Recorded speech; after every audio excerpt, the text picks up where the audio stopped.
2000 చేశాను. మొట్టమొదటిసారిగా పింఛన్ విధానానికి శ్రీకారం చుట్టిన యుగ పురుషుడు నందమూరి తారక రామారావు గారు 35 రూపాయలతో ప్రారంభించారు. దాన్ని 70 రూపాయలు చేశాను. 200 నుంచి 2000 చేశాను. 3000 నుంచి 4000 చేశాను. దివ్యాంగులైతే చాలా ఇబ్బంది పడుతున్నారంటే ఒకప్పుడు 5000 చేసి 5000 నుంచి ఒకటేసారి 3000 చేశాను. మళ్ళీ 3000 నుంచి 6000 చేశాను. ఈరోజు రాష్ట్రంలో ఉండే దివ్యాంగుల పైన అత్యంత ప్రేమ చూపించిన పార్టీ తెలుగుదేశం ఎన్డీఏ అని చెప్పి కూడా నేను మీకు తెలియజేస్తున్నా. వాళ్ళ కష్టాలు నాకు తెలుసు. దేవుడు వాళ్ళని సరిగా చూడలేదు.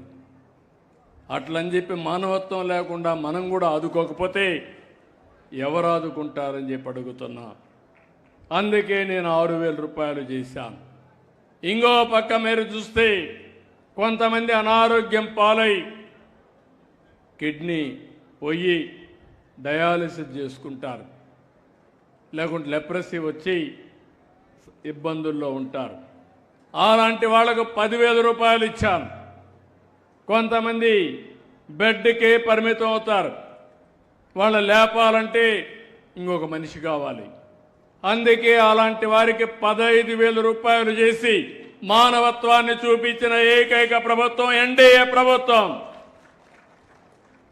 ఇలాంటి కార్యక్రమాల కోసం మీరు ఒక్కసారి ఆలోచిస్తే మొదటి తారీఖున నేను తప్పకుండా మీ దగ్గరికి రావాలని పేదల సేవలో కార్యక్రమం పెట్టాను.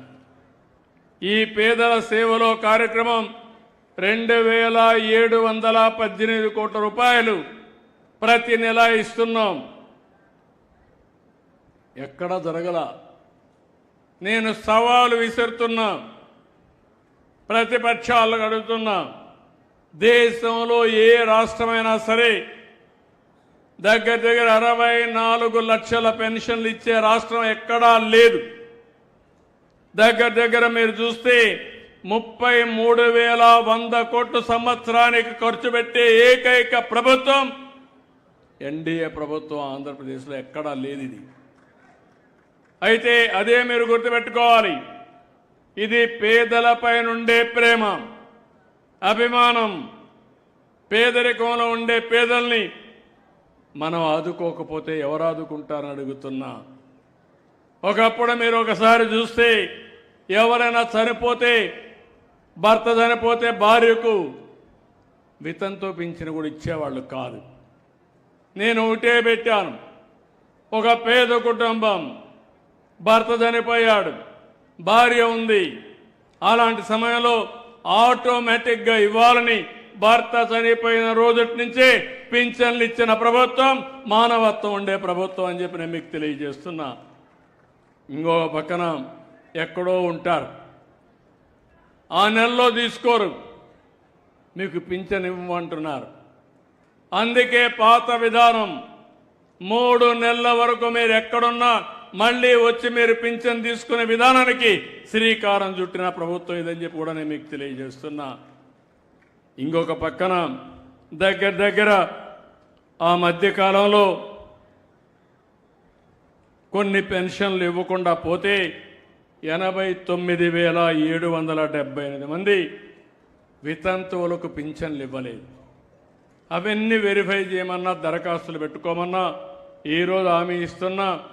జూన్ తారీఖున ఈ 89,778 మంది వెరిఫికేషన్ చేసి పింఛన్లు ఇస్తామని మీ అందరికీ హామీ ఇస్తున్నా. జూన్ 1వ తారీఖు ఇస్తాం. ఈరోజు మీరు చూస్తే 2 నెలలకు ఒకసారి పింఛన్లు ఇచ్చే దాంట్లో 1,04,377 మందికి ఇచ్చాం. అదనంగా 85 కోట్లు ఇచ్చాం. ఇంకో పక్క 3 నెలలు తీసుకునే వారికి 9,000 మందికి ఇచ్చాం. 11 కోట్లు ఇచ్చాం. ఇలాంటి కార్యక్రమాలు చేసి ఈరోజు ముందుకు పోతున్నాం. ఈ జిల్లాలోనే మీరు ఒక్కసారి చూస్తే 132 కోట్లు నెల్లూరు జిల్లాలో ఇస్తున్నాం. 3,05,810 మందికి ఇస్తున్నాం. ఆత్మకూరు నియోజకవర్గంలో 16 కోట్లు ఇస్తున్నాం. ఆత్మకూరు మండలంలో 1,47,00,000 ఇస్తున్నాం. ప్రతి 2.5 కుటుంబాలకు ఒకరికి